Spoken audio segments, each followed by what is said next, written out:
Bismillahirrahmanirrahim. Assalamualaikum warahmatullahi wabarakatuh. Bismillah. Alhamdulillahirabbil alamin. Wassalatu wassalamu ala asrofil anbiya'i wal mursalin sayyidina Muhammadin wa ala alihi wa ashabihi ajma'in. Amma ba'd. Rabbi shrah li sadri wa yassir li amri wahlul 'uqdatam min lisani yafqahul qawli. Puji syukur kehadirat Allah Subhanahu wa taala yang mana kita bisa berkumpul pada pagi hari ini. Salawat serta salam tak lupa kita curahkan kepada junjungan Nabi Muhammad kita, yaitu keluarga, sahabat, para pengikutnya hingga akhir zaman. Baik, di sini saya akan menampilkan kearifan lokal yang ada di Kabupaten Sambas, yaitu budaya Antarajung. Baik, Bapak Ibu sekalian, tak lupa saya ucapkan salam takzim kepada dosen saya, yaitu Bapak Dr. Wahab MAG, yang mana beliau banyak sekali mewarnai pendidikan karakter, yaitu yang ada di IAIN Pontianak.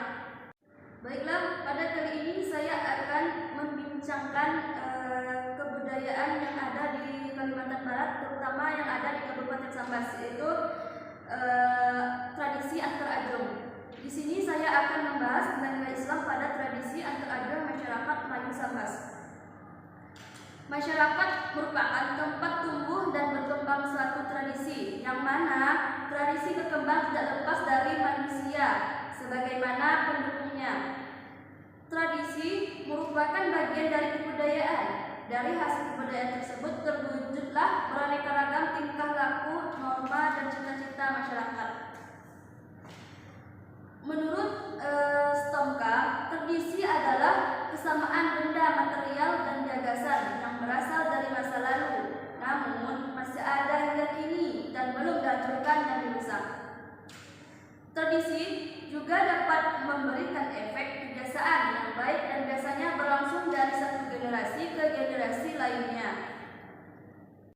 Nilai-nilai yang diwariskan biasanya itu nilai yang dianggap baik dan relevan, sehingga kebutuhan kelompok atau masyarakat itu terpenuhi. Seperti halnya dengan Antarajung ini, tradisi ini dilaksanakan oleh masyarakat Kabupaten Sambas, yaitu terutamanya di daerah Palo. Antarajung itu terdiri dari dua kata, yang pertama antar dan ajung. Antar itu artinya mengantar, yang mana menyampaikan atau mengirimkan, sedangkan ajung itu sejenis perahu miniatur yang kecil, atau ajung itu disebut juga dengan sampan laut yang telah dilengkapi dengan sesajian maupun peralatan Antarajung sebagaimana halnya sebuah perahu layar. Antarajung adalah suatu upacara adat tradisional yang secara dilakukan turun-temurun oleh masyarakat suku Sambas di Kecamatan Palo. Antarajung adalah ritual masyarakat pesisir Sambas untuk menolak bala dan meminta keselamatan dan penjagaan kepada leluhur atau penghulu kampung. Antarajung adalah sebuah miniatur kapal yang dibuat dari kayu dan bendera, yang mana benderanya itu berwarna kuning. Warna kuning itu melambangkan khas Kesultanan Sambas. Adapun alat-alat untuk membuat ajong yang terutama yaitu ketam, yang mana ketam itu untuk menghaluskan seni kayu itu agar halus. Nah, yang kedua parang, yang mana parang itu digunakan untuk menebang pohon. Terus cat itu berfungsi untuk mewarnai ajong agar lebih indah dilihat. Terus paku, yang mana paku itu untuk menjadikan sebuah miniatur itu agar lebih bagus gitu. Terus kain kuning. Dalam Antarajung ini ada juga upaya bersiap, yang mana bersiap ini sama juga dengan berobat. Karena zaman dahulu tidak semoderna zaman sekarang, karena zaman dulu tuh susah yang namanya untuk mengobati penyakit. Maka jika penyakit tidak bisa diobati secara medis, otomatis dilakukanlah besiak, karena orang dulu percaya bahwa besiak itu bisa menyembuhkan penyakit.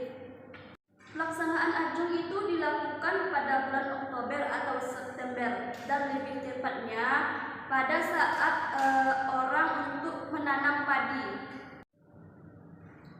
Di dalam antar ajong itu terdapat dua tentang sesaji, yang mana yang pertama adalah semahan atau nyemah. Pendapat pertama yaitu nyemah. Arti nyemah itu ucapan rasa syukur kepada Sang Pencipta karena telah melimpahkan banyak rezeki, yaitu tentang hasil panen padi.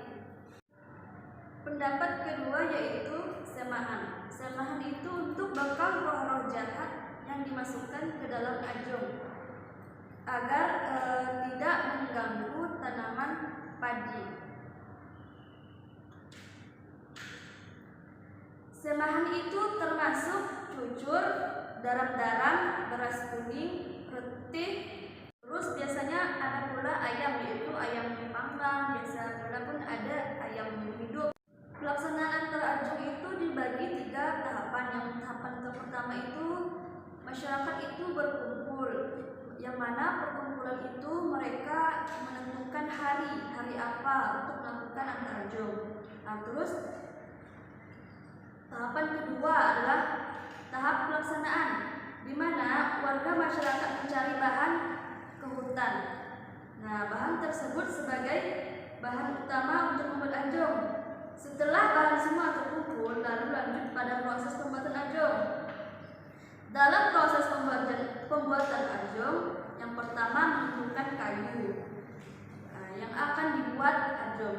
Ukuran kayu bukan sembarang-sembarang, tapi ada peraturannya, yang mana biasanya berukuran 10 sampai cm dan panjangnya 2,5 sampai 3 meter. Biasanya kayu yang digunakan yaitu kayu mangga, kabu-kabu, dan pohon kemiri. Pohon kayu yang sudah dianggap memenuhi syarat seperti yang saya sebutkan sebelumnya tadi sudah boleh ditebang oleh rombongan pembuat ajong.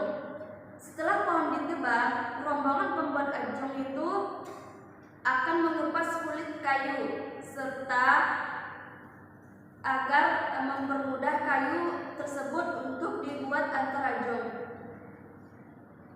Terus proses kedua, bagian tengah kayu dilubangi, yang mana proses melubangi ini memakan waktu yang cukup lama, biasanya bisa mencapai waktu 2-3 sampai hari.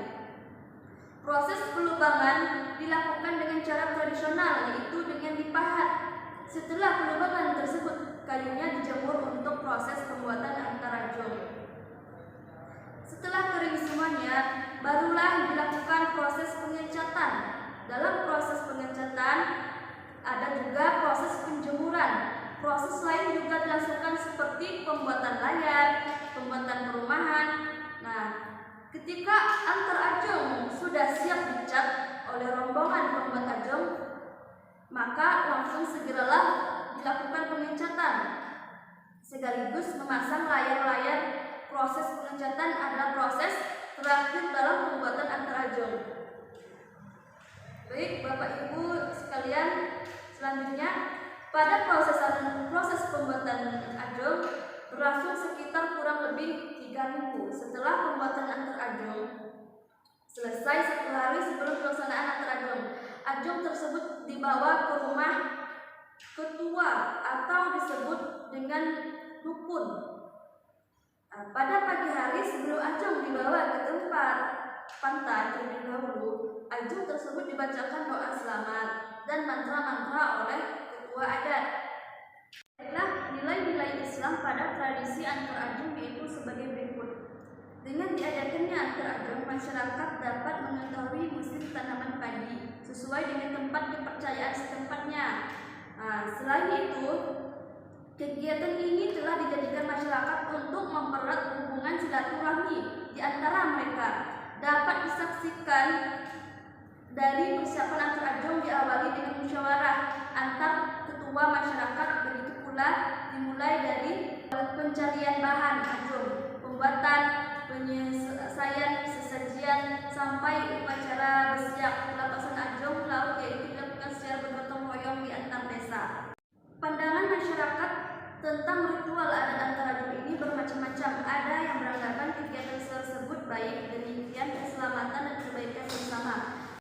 Ada pula yang beranggapan bahwa kegiatan ini adalah kegiatan yang musyrik karena adanya kontroversi pemahaman tentang makna dan ritual tersebut. Kegiatan tersebut sempat mengalami kekosongan yang cukup lama.